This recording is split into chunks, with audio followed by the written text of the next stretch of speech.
Favor de tomar asiento, por favor. El Tribunal Electoral del Estado de Tamaulipas, con el propósito de refrendar el compromiso de promover, respetar, proteger y garantizar los derechos humanos, desarrolla la presente actividad académica. Tenemos el honor de recibir como ponente al maestro Ernesto Camacho Ochoa, magistrado presidente de la Sala Regional Monterrey del Tribunal Electoral del Poder Judicial de la Federación, con la conferencia magistral Uso y abuso del discurso de los derechos humanos. Démosle una cordial bienvenida.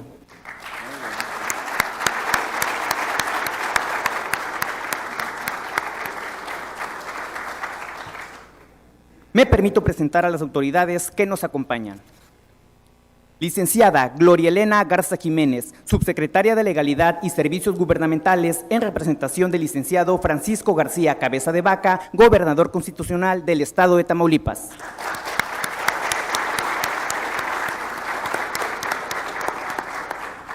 Licenciado Horacio Ortiz Renán, magistrado presidente del Supremo Tribunal de Justicia y del Consejo de la Judicatura del Estado de Tamaulipas.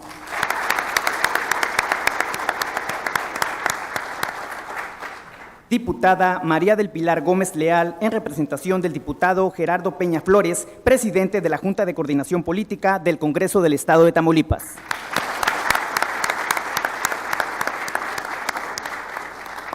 Asimismo, damos la más cordial bienvenida a las magistradas y magistrados electorales de este tribunal, a los magistrados y consejeros del Poder Judicial del Estado, a la presidenta provisional y las y los consejeros electorales del Instituto Electoral de Tamaulipas, a la vocal ejecutiva de la Junta Local Ejecutiva del Instituto Nacional Electoral en Tamaulipas, presidentes y presidentas de los órganos autónomos y al fiscal de asuntos electorales de nuestro Estado, a las diputadas y diputados de la 64ª legislatura del Congreso del Estado, a las y los servidores y funcionarios públicos de los 3 niveles de gobierno, presidentes y representantes de partidos políticos, asociaciones civiles, medios de comunicación, público en general. A continuación, escuchemos palabras de bienvenida y la lectura de la semblanza curricular del maestro Ernesto Camacho Ochoa a cargo de la maestra Blanca Hernández Rojas, magistrada presidenta del Tribunal Electoral del Estado de Tamaulipas. Adelante, magistrada. Gracias. Muy buenos días, tengan todos ustedes. Muchas gracias por atender nuestra invitación. Quiero agradecerle primeramente al maestro Ernesto Camacho Ochoa, magistrado presidente de la Sala Regional Monterrey, por atender nuestra invitación. Bienvenido, magistrado. Bienvenido a Tamaulipas, pero en especial, bienvenido a este Tribunal Electoral. El contar con tu presencia el día de hoy es muy grato para todos los que colaboramos en este órgano jurisdiccional. Te agradezco que hayas aceptado la invitación para impartir esta conferencia magistral denominada Uso y abuso del discurso de los derechos humanos, tan de moda en el debate académico y jurisdiccional. Esta actividad académica forma parte de la constante capacitación que el tribunal brinda a sus integrantes y a la sociedad en general. Por ello, nuevamente, sean bienvenidos alumnos, académicos, abogados, servidores y funcionarios públicos. Como ustedes lo saben, a partir de la reforma constitucional en materia de derechos humanos, en junio de 2011, se centró el debate sobre los alcances de dicha reforma. 8 años después, seguimos analizando su contenido, como es el caso, magistrado. Resalto 4 puntos de tan trascendente reforma. Primero, la reforma en derechos humanos, en conjunto con la reforma constitucional al juicio de amparo, motivaron el cambio de época del semanario judicial de la Federación. Hay que referirlo. Cambia de época cuando hay una innovación trascendental al orden jurídico mexicano. Segundo, estableció a los tratados internacionales como fuente directa de los derechos humanos. La Suprema Corte de Justicia de la Nación ha ubicado 210 tratados de derechos humanos suscritos por el Estado mexicano. Tercero, cambió la jurisprudencia que ubicaba los tratados internacionales al mismo nivel jerárquico de las leyes generales, para situarlos a la par de la Constitución tratándose de derechos humanos. Y por último, y creo yo la más importante, impuso a todas las autoridades en el ámbito de sus competencias la obligación de promover, respetar, proteger y garantizar los derechos humanos de conformidad con los principios que los regulan. De esa dimensión es la reflexión de este día. Sin más preámbulo, procedo a dar lectura a la currícula de nuestro conferencista. Por cierto, magistrado, y quiero mencionarles que nuestro ponente nos envió una muy modesta síntesis curricular, no obstante su vasta trayectoria en los ámbitos académico y jurisdiccional. Procedo.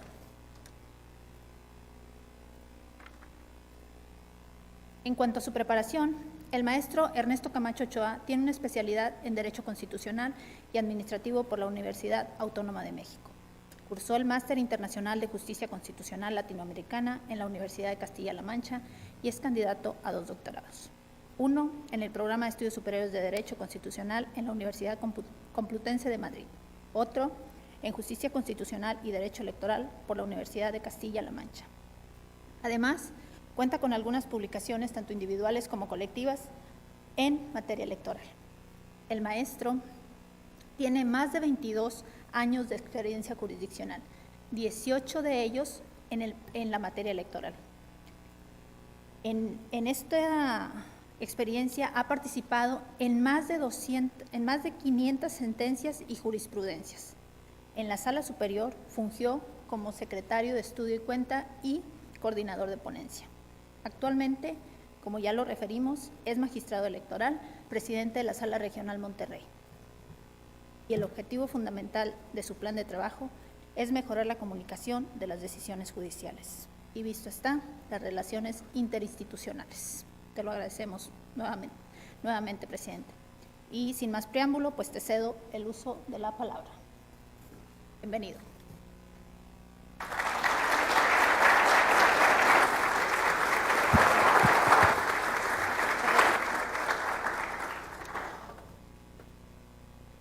Muchísimas gracias por esta calurosa y sorprendente bienvenida. La verdad, sencillamente, sobre el estado de Tamaulipas es de lo más cálida y segura que alguien pudiese imaginar. Yo tuve la fortuna de estar por aquí en su tierra hace aproximadamente 15 años, en una época en la que a mí me gustaba mucho salir a pasear en carretera. Y alguna ocasión en la que llegué a Tuxpan, viendo el mapa, me acerqué a Tampico y después a Victoria. Es de reconocerse, y hay que decirlo así, el esfuerzo, porque el resultado no puede ser sino producto del esfuerzo que ha hecho la sociedad tamaulipeca para construir la entidad que tienen. La verdad es un lugar grato, ya lo dije, cálido, y enfatizo esto último, con una percepción de seguridad que no tiene nada que ver con la imagen que desgraciadamente e injustamente le hacen a nivel nacional. Viendo que esto es el esfuerzo de años, pero sin duda recientemente es perceptible un cambio notorio. Entonces, antes que nada, yo quería decirles que llego y me voy con la mejor de las impresiones. Si me lo permiten, me gustaría pasear un poco para hacer esto un poco menos solemne. Antes que nada, quiero darle las gracias a la presidenta del Tribunal Electoral del Estado, la maestra Blanca, por tan cordial invitación, y a los integrantes del Pleno de ese tribunal, a los distinguidos representantes del gobernador y del presidente de la legislatura que me hacen el favor de acompañarnos a esta modesta plática, a los magistrados, amigos y abogados, pero sobre todo a los estudiantes que se tomaron el tiempo de venir a visitarnos para intercambiar algunas opiniones sobre un tema que yo veo muy de actualidad, que yo presento porque creo que es un momento muy oportuno para que todos hagamos un alto en el camino y más allá del tema de la formación y de la capacitación y y de la interacción y el intercambio de ideas sobre cualquier tema que puede ser interesante desde una perspectiva académica, nos detengamos un segundo y reflexionemos sobre un tema que yo creo es de actualidad por la trascendencia que tiene en los tiempos que se viven en nuestra querida Latinoamérica o incluso en algunas entidades de nuestro país. La denominación que dimos en la plática es el uso y el abuso del discurso de los derechos humanos. Hago énfasis en el discurso. Los derechos humanos, por antonomasia, cuando son reconocidos, si alguien es naturalista y piensa que todos por el solo hecho de ser humano, sencillamente nacemos con esos derechos y las autoridades solamente no las reconocen. O si es positivista y piensa que no nacemos con ellos, pero que finalmente las autoridades los establecen, los crean y por tanto los tenemos. En cualquiera de los dos casos, parece ser que existe un consenso así no solo entre nosotros que nos dedicamos al ámbito jurídico, sino entre la sociedad en general, cuando se habla de derechos humanos, de que estamos hablando de una de las instituciones más nobles que han surgido para la humanidad. Sin embargo, por eso yo decía que quería llamarlos un poquito a la reflexión. Sin embargo, yo quería dejar sembrada alguna idea para que nos detuviéramos un segundo y reflexionáramos sobre el uso o el abuso que se le puede dar al discurso de los derechos humanos. O sea, no a los derechos humanos en sí, o sea, no que los derechos humanos sean algo negativo en sí mismo, sino que cuando nosotros generamos un cambio social positivo o cambiamos una vida en lo individual a partir de la defensa de los derechos humanos de esa persona, parece ser que estamos haciendo algo positivo. Cuando esto pasa a nivel social, sin duda estamos haciendo algo positivo. Pero a veces usamos el discurso de los derechos humanos, es decir, nos ponemos al abrigo, al amparo del discurso de los derechos humanos, decimos, para defender los derechos humanos, vamos a hacer cosas que más que hacernos sentir orgullosos, al menos vistas en perspectiva, pueden resultar incluso vergonzantes. Entonces, yo quiero llamarle la atención para que cada vez que alguien platique sobre el tema de los derechos humanos y defienda un punto a partir de la defensa de los derechos humanos, especialmente porque va a estar de moda, pues, tratar de defender ciertos actos a partir de la defensa de los derechos humanos. Quiero dejar la semilla ahí de la duda para que nos pongamos a ver si realmente eso está siendo utilizado para defender los derechos humanos. Para llegar a ese punto, yo más o menos estructuré esta así informal en los siguientes apartados. Bueno, primero vamos a platicar así brevemente cómo surgen los derechos humanos, cómo surgen los derechos. Después, o mejor dicho, previamente, vamos a tratar de la importancia del derecho como motor de cambio, no solo individual, sino social.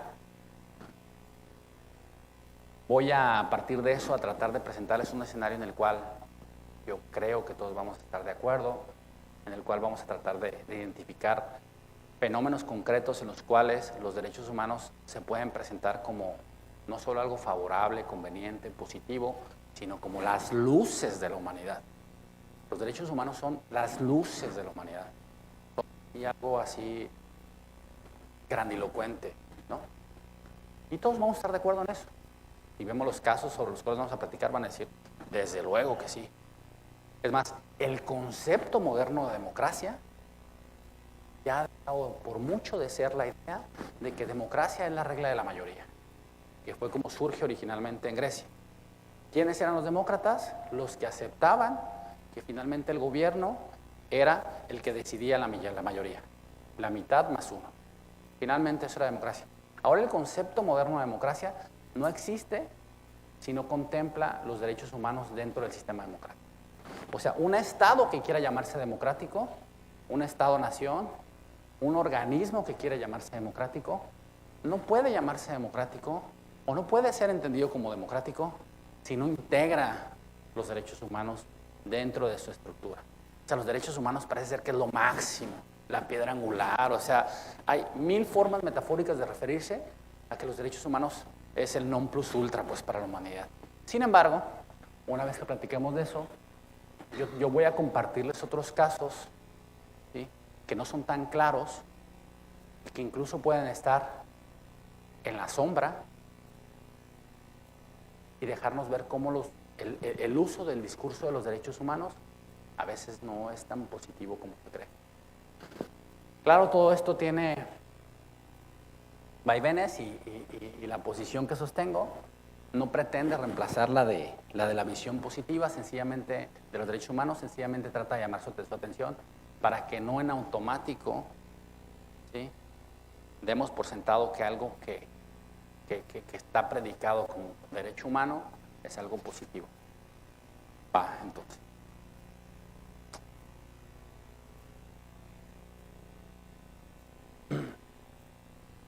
¿Por qué es tan importante hablar de derechos humanos? Pues por lo siguiente.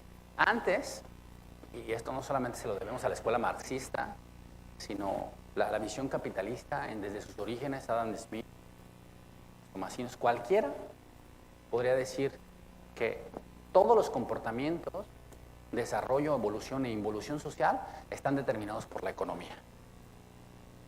Ya no fue a la primaria y vimos algún libro marcado en rojo y en azul. Los más chavos seguramente no, pero eso pasaba en nuestra época. Había libros en la primaria marcados de rojo y en azul, y decían, estos son los países capitalistas, estos son los países comunistas. Bueno, aún a pesar de esas diferencias ideológicas, en ambas corrientes filosóficas, jurídicas y de estructura jurídica, siempre había una coincidencia. La economía estaba en la base de la sociedad. A partir de la economía se creaban todas las superestructuras sociales y la economía definía todo. Sin embargo, poco a poco, el derecho fue ganando un peso cada vez más importante. Un peso cada vez más importante al grado que llegó a convertirse en un factor determinante de los cambios sociales. Cuando, no vamos a profundizar mucho en ese tipo de procesos históricos, pero basta decir así. Cuando queremos que alguien ahora tenga o no derecho a la salud, ¿sí?, esto, desde luego, toma en cuenta la economía, pero a la economía se le puede restar de un lado u otro, y finalmente son las superestructuras producidas en leyes las que determinan si alguien tiene derecho a la salud o no. Pero pasa con el estatus de ciudadanía, pasa con la calidad en la que se unen las personas en un vínculo civil.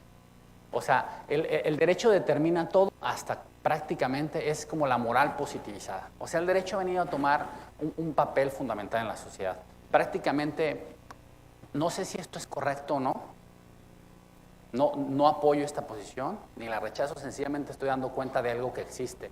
Si queremos que algo cambie, si queremos que nuestro sistema penal cambie, sencillamente, no más que ir cambiando las costumbres, reemplazamos el sistema penal por completo y generamos cambios sociales buenos o malos. No sé si es un éxito la reforma del sistema acusatorio o no, no sé si se debió implementar de una forma distinta en cada entidad o no, pero finalmente lo que quiero decir es que cuando queremos cambiar, si la gente quiere fumar marihuana o no, o sea, a lo que van es a cambiar al derecho, y el derecho ya tiene un poder tan profundo que se convierte en un motor de cambio social. Entonces, el presupuesto de esta plática es, cuando hablamos de los derechos y hablamos de los derechos humanos, no hablamos así como de un tema secundario, hablamos de un tema que finalmente puede trascender y revolucionar una sociedad, incluso no reemplazando la economía, pero sí a la par de la economía.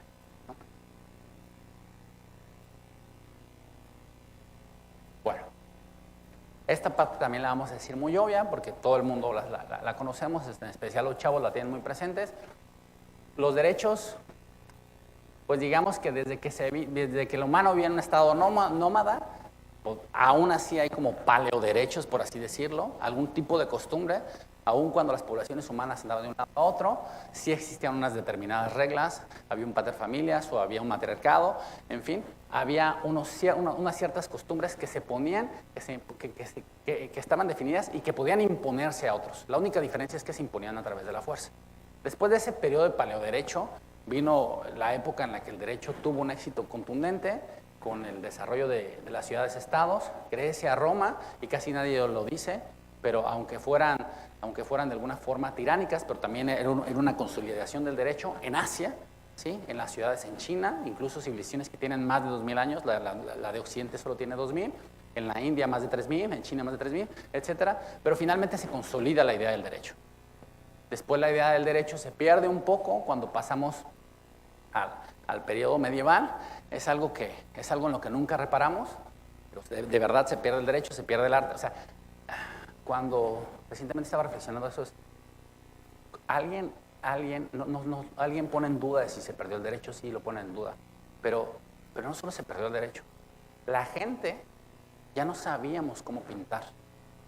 Después de que vino la decadencia del Imperio Romano, después de que vino la decadencia del sistema institucional, la gente ya no sabía ni cómo pintar.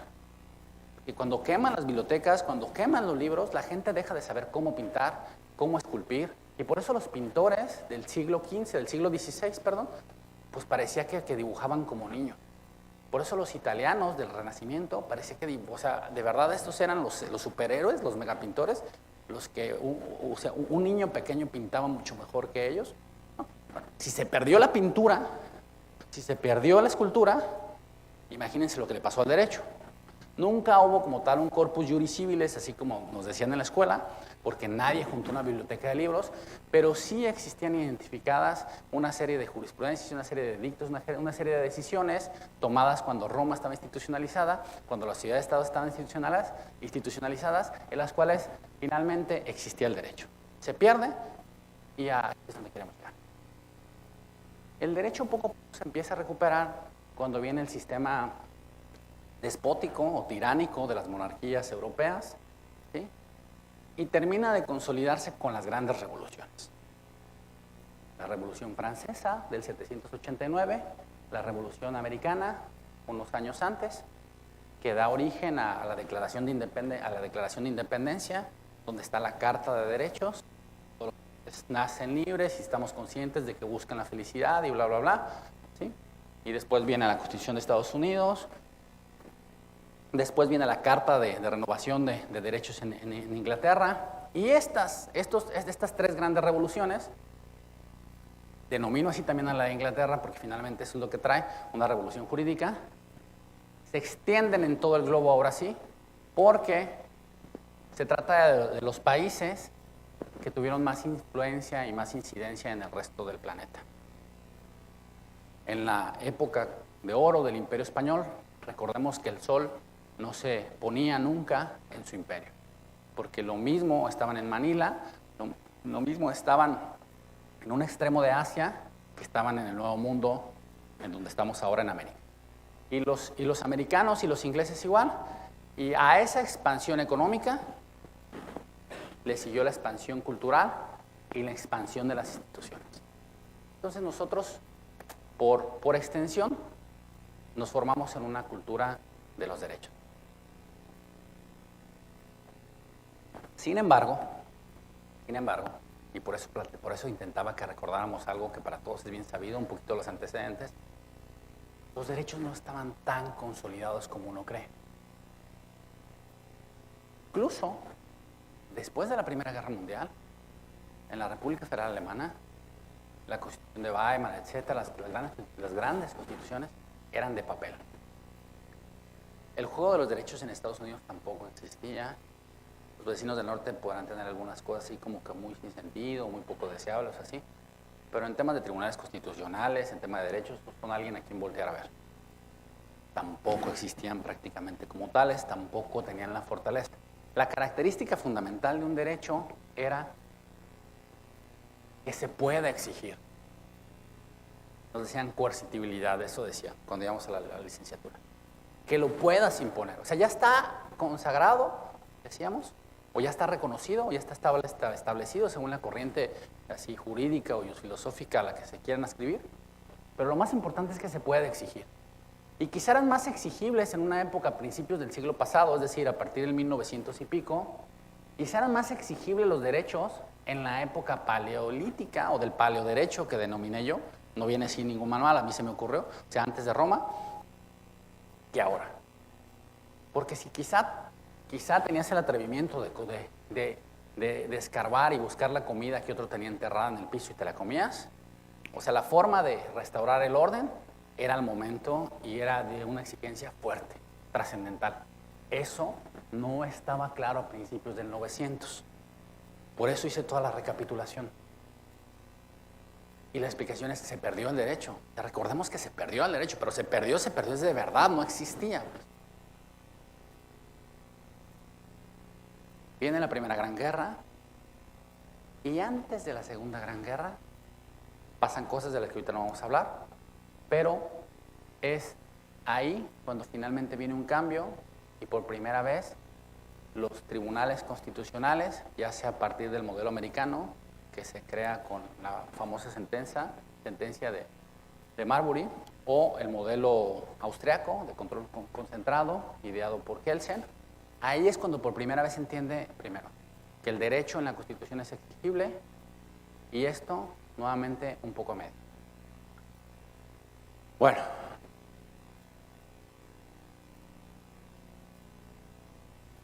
¿A dónde queremos llegar con esto?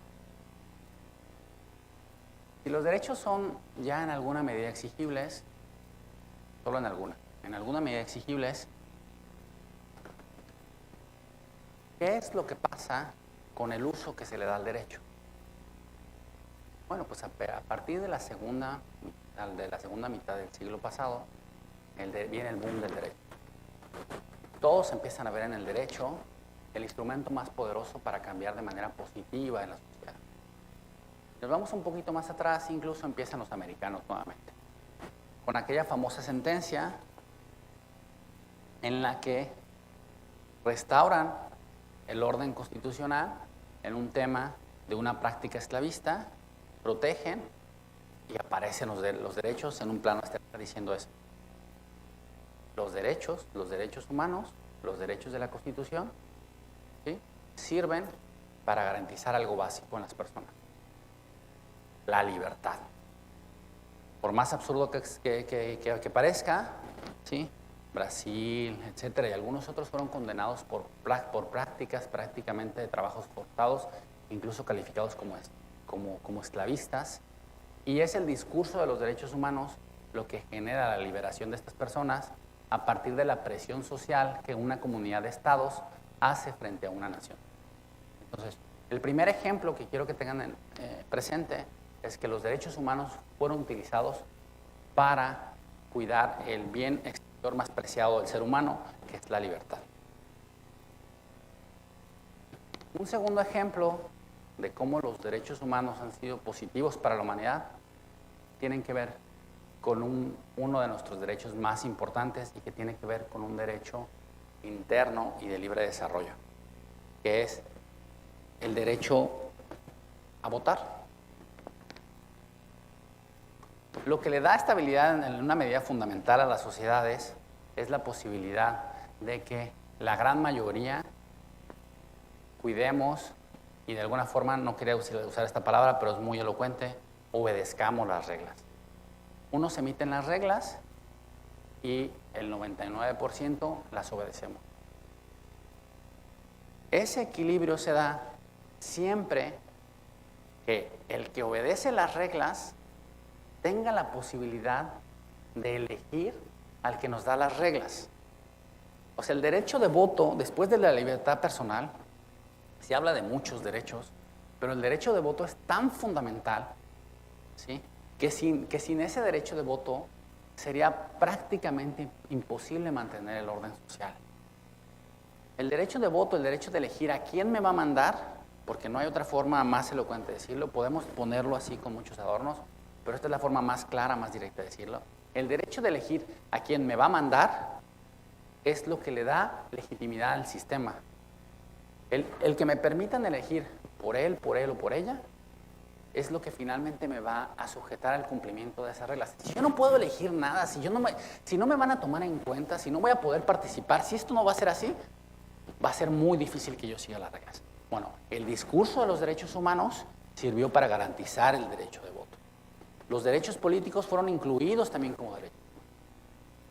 Eso no quedó ahí, porque acuérdense que nuestras cartas de derecho decían: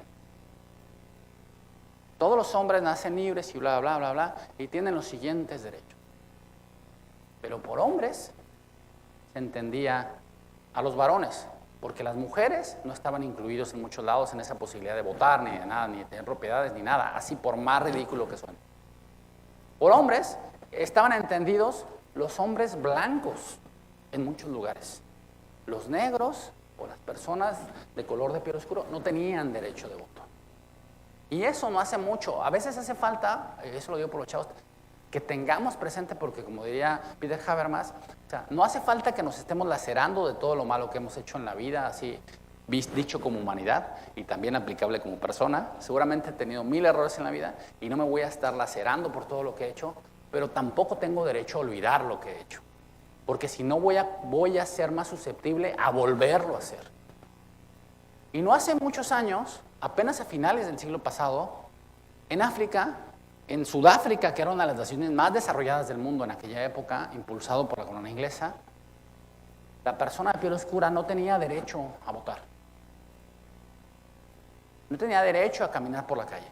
Y el tribunal sudafricano, a la postre, convertido en uno de los tribunales constitucionales más avanzados, sí, y más progresistas en el mundo, garantizó la posibilidad de que ellos tuvieran el derecho de voto. Entonces, otra vez el cuento de que los derechos sencillamente son lo más maravilloso que le ha pasado a la humanidad. Los derechos humanos son lo más grandioso que le ha pasado a la humanidad, y yo estoy de acuerdo con ello. ¿Quién pensaría que los derechos humanos son algo negativo para la humanidad? ¿Quién pensaría? ¿Tú pensarías que los derechos humanos son algo negativo para la humanidad? Amigo, ¿tú pensarías que los derechos humanos son algo negativo para la humanidad? Nadie, o sea, todos es el cuento feliz, o sea, híjole, o sea, venimos, o sea, a poco nos invitaron a platicar con un cuate y solo nos viene a decir como cosas así, lindas, como maravillosas, como, o sea, un cuento feliz. O sea, los derechos humanos son lo máximo para la humanidad. Que alguien se atreva a contradecir eso. No, pues no. Todo el mundo piensa que no. Claro. O sea, pero los derechos humanos, como cualquier fenómeno, ¿sí?, generado por el ser humano o reconocido por el ser humano, dependen mucho del que tenga en la mano el instrumento. Dependen en gran medida del que tiene en la mano el instrumento. Esta plática no va a ser muy larga, entonces quiero más que nada dejar ahí sembrada la semilla, y de verdad que los estudiantes, sobre todo, o sea, tengan los ojos muy abiertos sobre las situaciones que se viven y que en algunas están más cercanas de lo que creen. Bueno, pues sí, los derechos humanos no siempre han sido eso. La sentencia más vergonzosa de la Corte Suprema de Estados Unidos de América, para algunos, quizá exagerando, quizá para otros no, fue determinante para la guerra de secesión en Estados Unidos. Cuando las 13 colonias empezaron a crecer, a expandirse, bueno, las 13 colonias, cuando la asociación, cuando los Estados Unidos, que formaban las 13 colonias, empezaron a extenderse, primero con la compra de los terrenos de la Luisiana, después con la anexión de los una parte del territorio mexicano, se dio una controversia muy importante que llegó a la Corte Suprema de los Estados Unidos de América. En esa controversia, esta sí no tan conocida, lo que se planteó a resolver es si la esclavitud iba a estar permitida o no en los nuevos estados que se incorporaran a los Estados Unidos de América. Entonces, un presidente, uno de los más importantes de la Corte Suprema de los Estados Unidos de América, impulsó un proyecto en el cual se determinó al final por mayoría que no, que la esclavitud no estaba prohibida en los nuevos estados que se incorporaran a los Estados Unidos de América. ¿Y por qué no estaba prohibida? Porque en una interpretación de derechos humanos, o sea, haciendo uso del discurso de los derechos humanos, lo que dijeron fue que los Foundation Fathers, pues, o sea, los padres fundadores de la Constitución de Estados Unidos de América, habían dicho que las personas nacían libres y felices, tenían derecho a la persecución de la felicidad, bla, bla, bla, los de esas colonias. Entonces, cualquier otra colonia o estado que se fuera agregando a los Estados Unidos de América no formaba parte de ese catálogo de derechos. Y por tanto, la prohibición de esclavitud no estaba prevista para los estados del sur. Este precedente es muy importante porque a mi parecer muestra cómo el uso que se le dio al discurso de los derechos humanos en realidad fue un abuso. Y fue un abuso no nada más y nada menos que de parte de una de las cortes supremas o tribunales constitucionales más reconocidos en el mundo, de los que sirven de ejemplo para hacer el mundo. Cuando el Tribunal Federal Alemán emite una sentencia, voltea a ver qué han dicho los gringos sobre eso. Cuando la Corte Europea de Derechos Humanos emite una sentencia sobre un tema relevante, voltean a ver qué han dicho los americanos. Cada vez menos, pero eso pasa. Entonces, se le da un uso y no por parte de un cualquiera. O sea, no se le ocurre al maestro Camacho de Monterrey, que nadie conoce, abusar del discurso de los derechos humanos. O sea, no, la Corte Suprema hizo eso. Para muchos eso fue un factor detonante de la guerra civil. Para otros no, es un cuento porque sencillamente eran otro tipo de intereses finalmente. Pero de que, aunque sea en un granito, o aunque sea de este nivel, de que tuvo incidencia, eso es evidente. Porque la diferencia fundamental entre los estados del sur y los de las colonias era el tema de la esclavitud.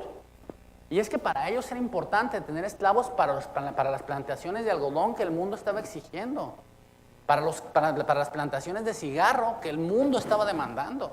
Ellos lo que necesitaban eran esclavos y necesitaban un sistema jurídico y una visión de derechos humanos que no contemplara a los negros ni a las personas que hubiesen nacido esclavos. Porque bajo una visión originalista, las personas nacían en una determinada condición y si alguien nacía esclavo o hijos de esclavos, pues evidentemente no estaban incluidos. Pero así estaban los esclavos y así estaban las mujeres y así estaban las personas de piel oscura. Entonces, cuando leí esto, yo me puse a pensar, y eso es, de alguna forma, pues, en quien me interesa mucho sembrar la duda, es en los jóvenes que me da mucho gusto que nos acompañen. Cuando alguien les habla del discurso de los derechos humanos, de la defensa de los derechos humanos, no se dejen ir por el título. Cuestionen lo que está pasando. Razonen frente a lo cual tienen enfrente. Cuando yo era niño y veía aquellos libros en color azul y rojo, yo creo que muchos los vimos, los estados de regímenes dictatoriales se llamaban democráticos. O sea, estaba la República Democrática del Congo y la República del Congo. Y la que era de un régimen despótico y dictatorial en el cual no había posibilidad de elegir a los líderes y sencillamente no había libertades y eso, era la República Democrática. O sea, se llamaba democrática. No se queden en las etiquetas, por el amor de Dios. Entre la República Federal Alemana y la República Democrática Alemana, la república que tenía una policía del Estado para perseguir a los oponentes políticos, la república en la que no había un sistema de libertades, era la democrática. Y todas las repúblicas de África y la República Democrática de Corea y la República, o sea, todos los estados que se llamaban democráticos eran los que parecían ser al menos un poco menos que los otros. Es un poco menos nomás fue eufemismo, ¿no?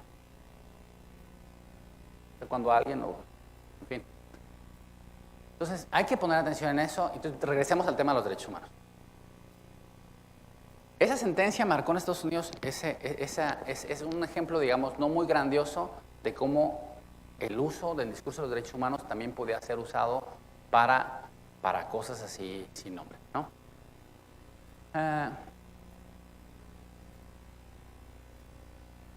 Regresemos un poquito a la otra cara del discurso. a la cara positiva.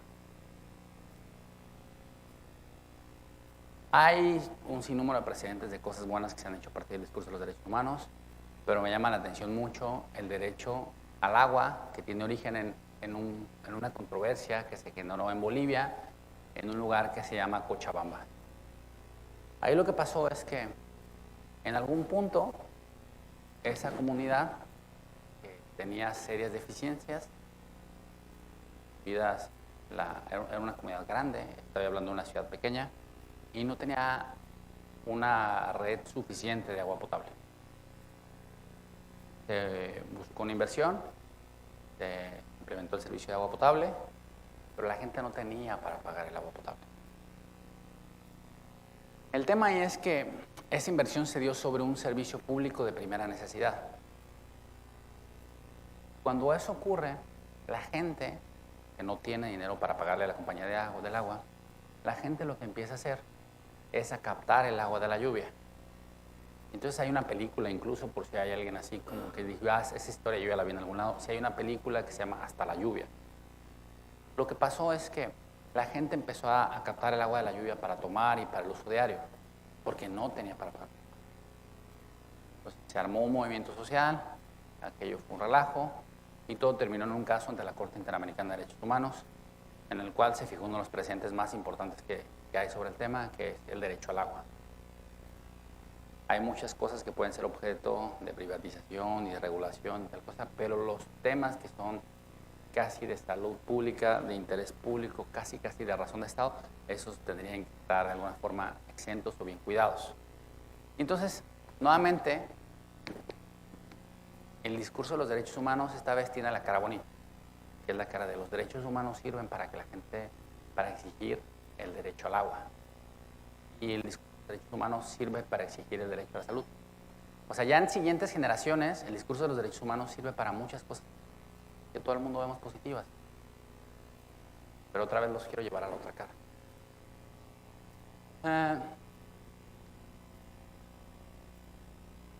¿Qué pasa? ¿Qué pasa, por ejemplo, cuando hay una persona que amenaza a otra? Un hombre a una mujer a un hombre, no importa. Y alguien solicita una orden de restricción. El que se siente afectado pide una orden de restricción. Y un juez, ordinario el proceso, la concede. Y luego, el que es objeto de la restricción, de no te acerques a más de 200 metros, a menos de 200 metros a esta persona, él va y pide ante un juez federal, promueve un amparo y dice, esa orden de restricción afecta mi derecho humano a la libertad personal, a la libertad de tránsito, incluso al libre desarrollo de la personalidad, porque esta persona respecto a la cual me restringieron que me acercara, acude a un club social al que me gusta ir a mí. Y entonces el juez de amparo dice, vamos a proteger el derecho humano de la persona que viene a pedir el amparo. Y entonces al amparo, bajo la protección del discurso de los derechos humanos, se revoca la orden o se deja sin efectos la orden que mantenía la restricción. Y por las consecuencias podrían ser desde no pasa nada hasta son fatales. Entonces el uso del discurso de los derechos humanos no fue tan positivo como parecía. Ustedes se preguntarán frente a eso, pues sí, pero eso tiene que ver ya con un tema de interpretación, de ponderación entre los derechos que están en juego.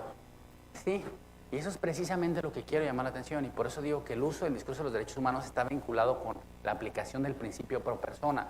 Y eso ya, aunque sea un poco más técnico, es algo que sí me gustaría como que todos estuviéramos presentes.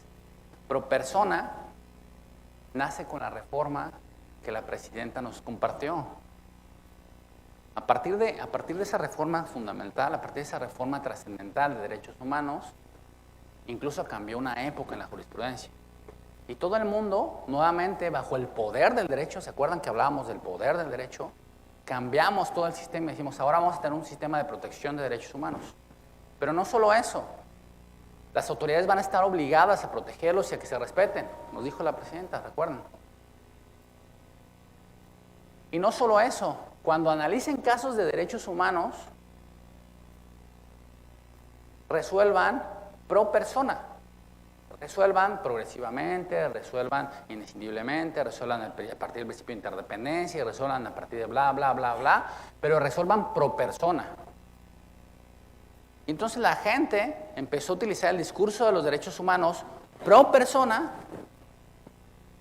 para defender, para favorecer y para proteger a las personas que exigían la defensa de sus derechos humanos. Y se empezaron una serie de decisiones que dejaban mucho en duda si en realidad existía tal protección de los derechos humanos. Porque parecía que se estaba focalizando en la protección de los derechos humanos del que venía a pedir la defensa de sus derechos humanos. Pero ¿qué pasa con los derechos humanos del que está enfrente? ¿Qué pasa con los derechos humanos del que no fue al amparo? ¿O qué pasa con los derechos humanos de la otra persona que no fue a defenderse un juicio? Entonces la Corte, ya sensible a este tema, empezó a matizar el asunto y dijo, pero persona no significa resolver a favor de las personas.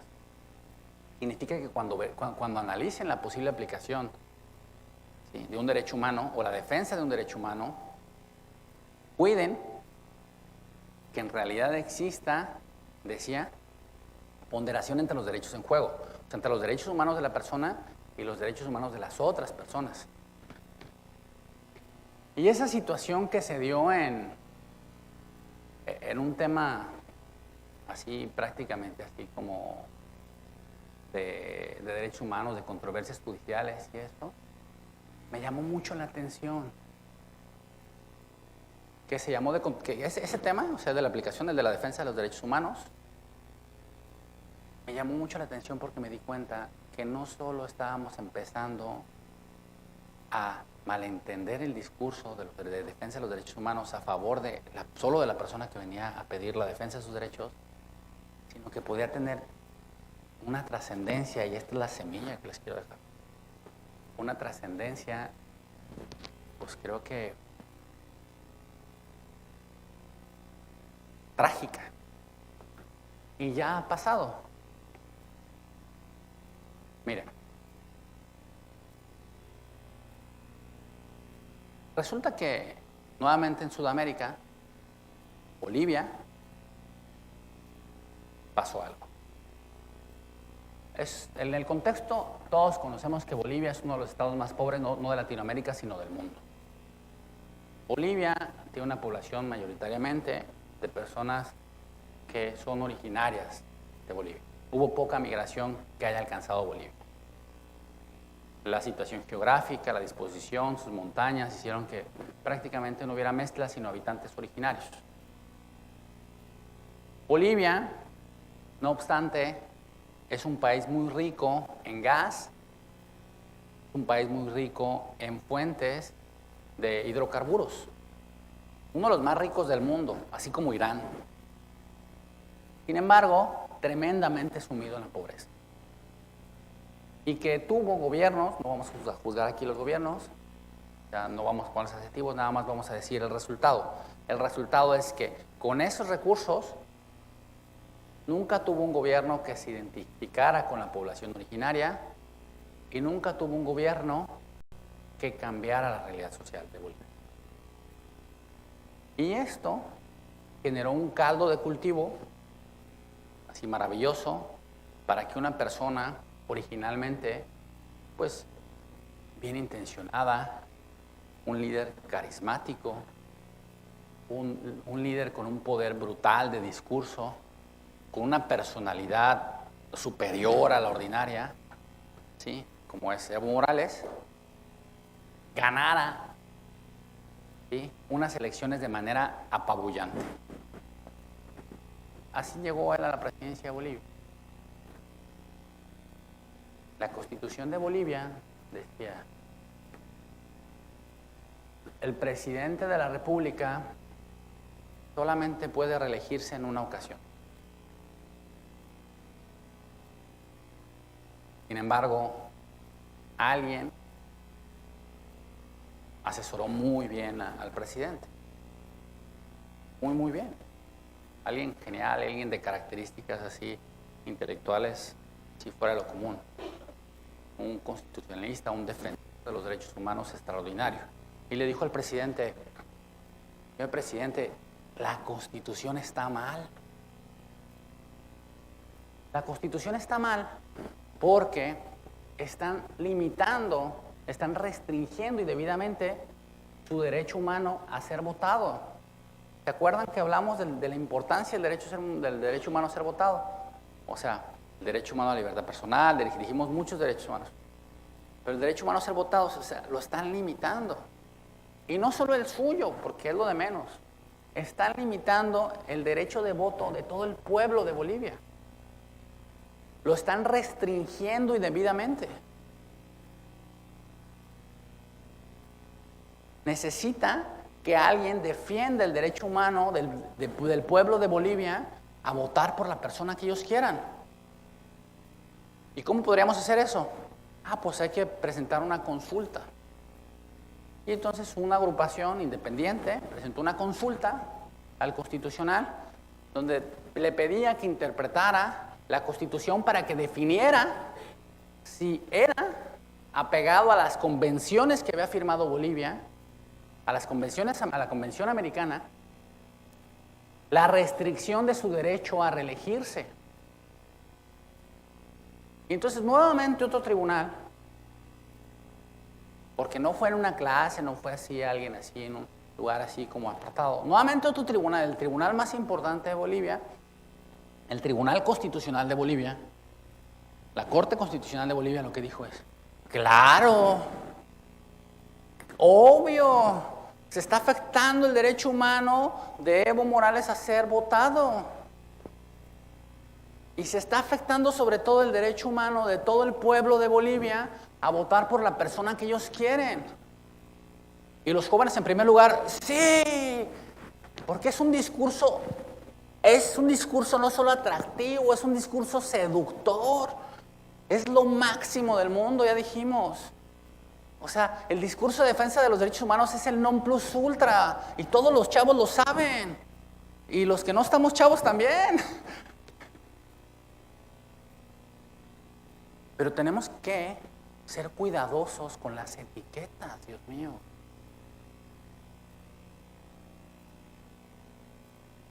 Porque entonces, a partir de eso, pues alguien se reelige. Y luego cuando no gana en la elección normal, llama a una consulta y se reelige. Y así. Y yo creo que la idea original del derecho a ser votado, o sea, votar por los que nos van a mandar para legitimar la idea de unos mandan y otros obedecemos, que viene desde el contrato social, es una idea no solo jurídica, no es de técnica jurídica, no es así, es una idea de sentido común. Pues yo pienso como que hay una distorsión un poquito de la idea, ¿no? Porque entonces si él es el único que es votado, pues no sé si los demás vamos a tener posibilidad también de ser votados.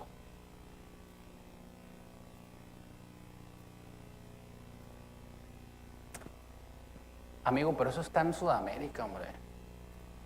Eso no existe en el mundo contemporáneo. O sea, las democracias son fuertes y el caso mexicano es otra cosa. Nosotros tenemos instituciones. Pues no, que usted es del Tribunal Electoral Poder Judicial de la Federación. No, aquí las instituciones sí. Los ministros, hombre, los ministros tienen fuero, esos jamás se caen. ¿Cuándo han visto que un ministro se cae? No, o sea, ¿en qué mundo vive? ¿A usted le gusta un poco ahí como meter ahí la... No. ¿Por qué no hablamos de Estados Unidos? A ver. Bueno, pues hablamos de Estados Unidos. ¿Ya? Y entonces una persona empieza a atacar a los derechos humanos. ¿De quién? De los migrantes. No, espérese, pero es que los migrantes... ¿A poco no son humanos? No, pero acuérdese, aquí en la corte dijo que son los ciudadanos. Pues sí, esos no son humanos, pues son... ciudadanos. Entonces luego el presidente del vecino lo dice. Oye, y también a este grupo de la población, no, es que esos también. Pero el presidente está defendiendo los derechos humanos, el derecho a la propiedad, el derecho humano a la propiedad de las personas que pues, originalmente estaban ahí. Bueno, él fue también migrante, le se olvidó. Entonces el caso de Estados Unidos tampoco es tan acertado. A ver, vamos a hablar del caso mexicano. Aquí se va a ver si. No, pues aquí menos. No, ¿cómo no? Bueno, entonces lo que leí en el periódico el otro día, ni para qué hablar del primer caso. Lo que leí en el periódico el otro día, hablando del segundo caso, pues yo creo que me han de haber pasado el de Forma o alguno de esos periódicos. Ahí me han de haber timado el Día de los Inocentes o algo así. Yo sabía que teníamos un derecho humano a votar y otros a ser votados. Y entonces un día emitieron una convocatoria. ¿Quién quiera apuntarse para ser gober 2 años? Órale. No, yo a la neta, la de 2 años no le entro. ¿Quién quiere votar por un gober 2 años? Pues todos. ¿Y por qué no mejor por 5? ¿Cómo por 5? Sí. Oiga, pero que usted no sabe que yo quiero defender el derecho humano del gobernador electo a ser votado. Yo quiero que en una consulta la gente vote de nuevo por él. Entonces a veces los derechos humanos uno se preguntará si solo son las luces o también pueden ser la sombra de la humanidad. Y esa es la semilla que quería dejarles. Muchas gracias.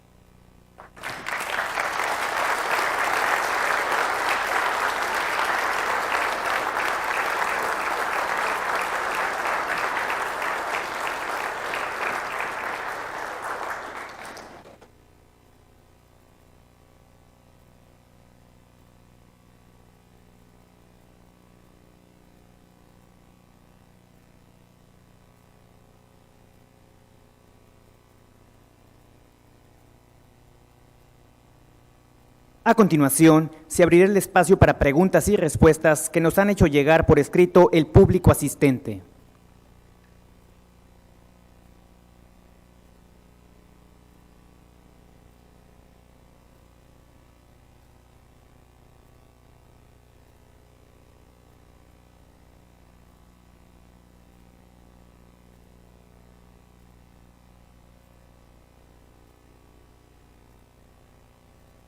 Y los tratados internacionales se ubican al mismo nivel de la Constitución Federal o de la legislación.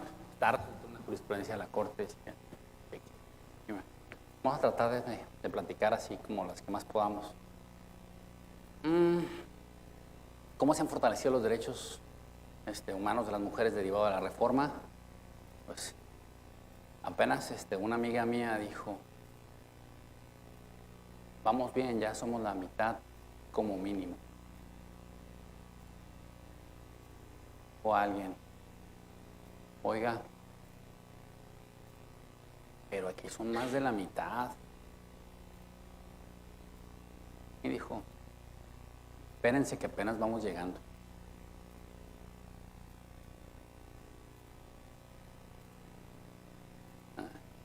¿Cómo cambia el trabajar en un juzgado, la forma en la que uno se desempeña como juez? Pues, yo creo que alguna conexión mínimamente remota de tener, como yo digo, cuando un médico va al internado, sí, después sí sabe. Y la práctica es importante. Y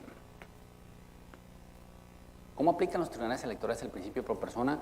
Pues yo pienso que empezaron aplicándolo como todo el mundo. O sea, a favor de las personas, pero de las personas que venían a pedir justicia. ¿Y las otras personas qué? Pero ya hay un criterio, ojalá esté difundido, en el que se dice que no, que primero cuando alguien pide pro persona no significa que en automático le den la razón, y que pro persona no significa venir a defender al que, como les puse en los ejemplos, viene a pedir extenderse, sino hay que ver el derecho pro persona no solo de él, sino de todos. Y sí, ya hay un criterio para definir cómo se aplica en materia electoral. ¿Cuándo los tratados son fuente de derechos humanos? Pues cuando contempla un derecho humano. ¿Cuál es la jurisprudencia más importante en la reforma de derechos humanos? Y esta es la que me quería guardar. La jurisprudencia más importante es aquella que ojalá no se nos olvide que existe para que no pasen cosas como las que empiezo a ver. Muchas gracias a todos por su atención. Muchas gracias por su tiempo.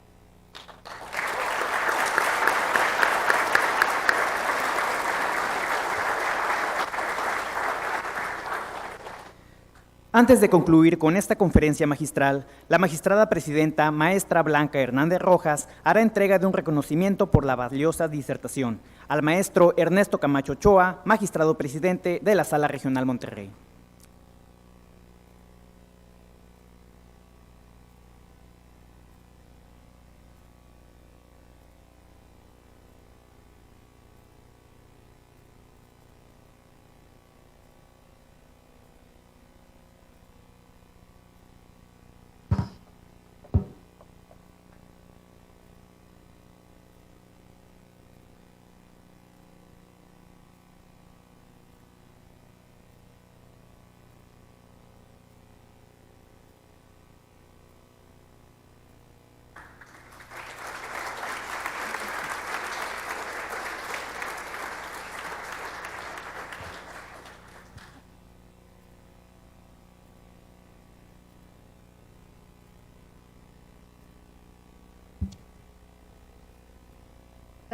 Un poco de más, pero bueno, te reconocemos tu participación por esta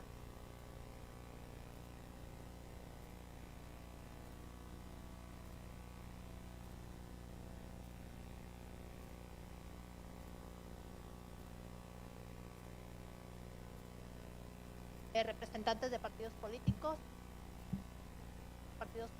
por aquí veo algunas caras, veo también a la